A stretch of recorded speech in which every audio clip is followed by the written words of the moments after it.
Dear Patriots, before the news starts, please subscribe to our patriotic channel by clicking the subscribe button. Give us a thumbs up to this video. Don't forget to leave your opinion below in the comments section. Share the news on Facebook and Twitter so you friends see it. Thank you. Sass Sanders just ended the Russia investigation in epic rant going viral. Sarah Huckabee Sanders has wit, sass, and panache. And she's not afraid to bring it to work every day.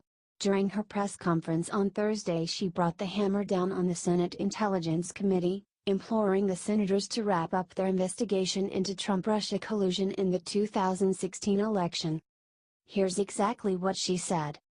The Senate Intel Committee told us yesterday that after nearly 9 months of investigating, that's included more than 100 interviews over 250 hours, 4,000 pages of transcripts, 100,000 pages of documents, interviewing officials in the intelligence community, who wrote the report on Russian election meddling, interviewing relevant Obama administration officials, and talking to every Trump campaign official they've requested. It's literally found zero evidence of collusion between the Trump campaign and Russia. She continued. I think the American people would like them to focus on some other things. That's right. Sass Sanders told it exactly like it is. I have to admit, in the beginning of the Russian investigation, I was looking forward to seeing Democrats waste their time chasing this obviously crazy story. But now it's October and God only knows how much money, resources, and time has been poured into this investigation, which continues to turn up nothing. Naturally, the Senate Intel Committee will keep doing what it wants, probably keep wasting our time and money, and almost certainly continue to come up empty-handed. But Sass Sanders just showed the world exactly how ridiculous they'll look if they do. Are you with Sarah and President Trump? Do you think this Russia collusion investigation is nonsense? Share it out, patriots. HT Washington Examiner.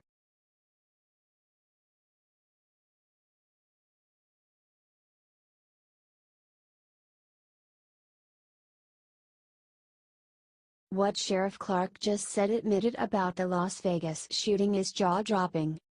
Former Milwaukee Sheriff David Clark said on Thursday that he hasn't been in law enforcement for 40 years. He's suspicious about everything around the Vegas shooter. David Clark then sent out this tweet on Thursday, I've been in law enforcement nearly 40 years and I'm suspicious about everything. We need to engage the public more. We're dealing with the same FBI that refused to investigate Hillary Clinton. We still do not know the motive of the case. The special agent in charge for the Las Vegas division of the FBI said the following. Our resolve is firm. We will get to the bottom of this no matter how long it takes. We must focus on facts. We cannot give in to conjecture. We cannot respond to every little Twitter feed that may indicate a theory. We need to be focused on the facts. You need us to be right. You expect us to be right and we want to be right. The Islamic State claims that Stephen Paddock converted to Islam and the LV sheriff claimed that the killer was radicalized. Spread Sheriff David Clark's message everywhere. We need answers now.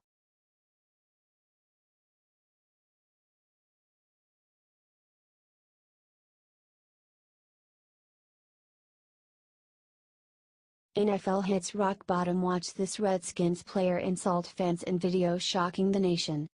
Wow. NFL has literally hit rock bottom.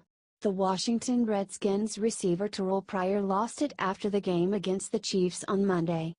According to the LA Times, Terrell Pryor apologized for flicking of a Kansas City Chiefs fan. He then said this was a response to being called the N-word. Here's what he said, being called the N-word several times to the point where an NFL employee had to step to me and stand by me the whole game from the second quarter on is the exact reason why guys are kneeling during anthem, Pryor on Instagram post. I choose not to kneel because as a team we decided to be the one and stand, but as I walked in tunnel hearing someone call me, the N-word, and say F you to me. Me flicking the person off is more deserving. I do apologize to my teammates and the organization. But at some point you keep calling us the N-word, we going to start acting up. #StraightLipTat. Get this out there. The NFL needs to start respecting the people of this country. First, it's the disrespect of the flag, and now it's insulting fans. It's not right if people called him the N-word, but he should act like a gentleman and ignore that crap. Share this everywhere if you want NFL to clean up its damn act. Thanks.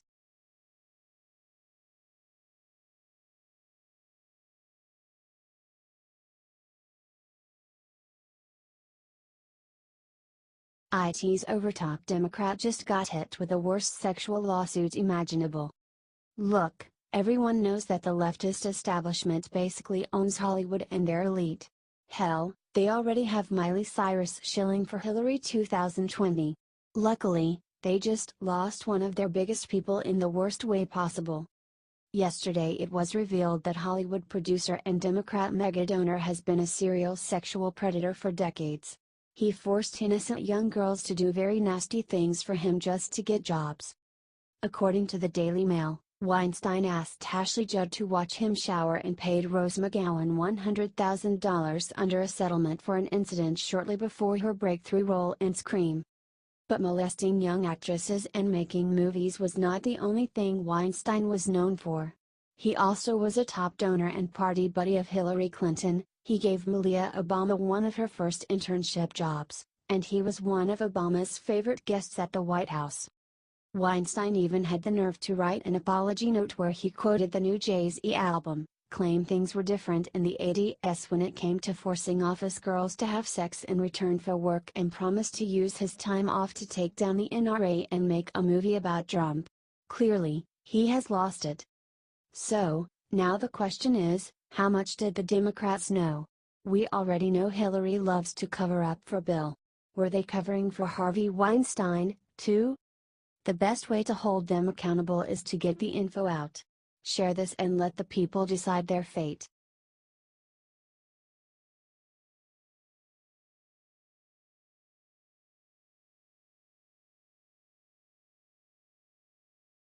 Marco Rubio just said the one thing about West Point commies everyone was too afraid to admit.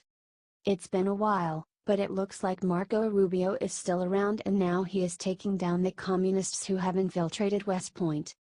Plenty of people saw the pictures of Spencer Rapone, a West Point graduate who took pictures with a sign saying "Communism will win" hidden on his West Point uniform and a Che Guevara shirt hidden underneath. The media tried to pass it off as a misguided kid. Rubio has a different idea. Marco Rubio believes Rapone and all of his other anti-American commie infiltrators need to be immediately declared a national security threat. Members of the military who harbor anti-American views and express their desire to harm our country and its leaders are unfit to serve and defend our nation, Rubio wrote on Facebook. Spencer Rapone held a security clearance, but he advocated violence against political opponents and expressed admiration for Private Manning, a traitor who provided droves of classified information to WikiLeaks. Rapone clearly was and is a national security threat. He makes a great point. Rapone and anyone who sympathizes with communism like him have no business being anywhere near our military. They are dangerous and should be taken seriously. If you want to see Congress act to make sure this level of infiltration does not happen again, share this everywhere and let them know how you feel.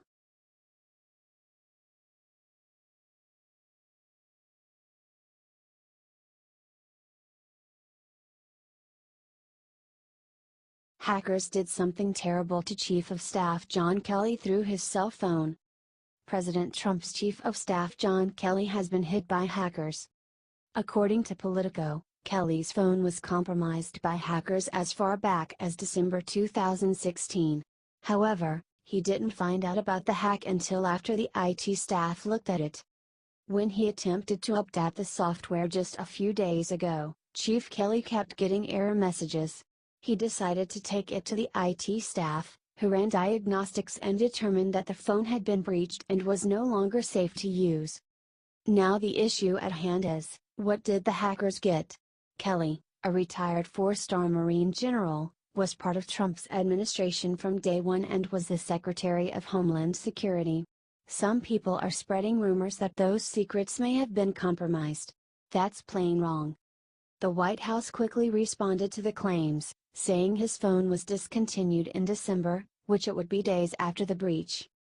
Last December, General Kelly's personal phone stopped working and he discontinued its use. It's worth getting the story out before the mainstream media tries to run it without the official response of the White House. Help out by sharing this and let them know our country has not been infiltrated.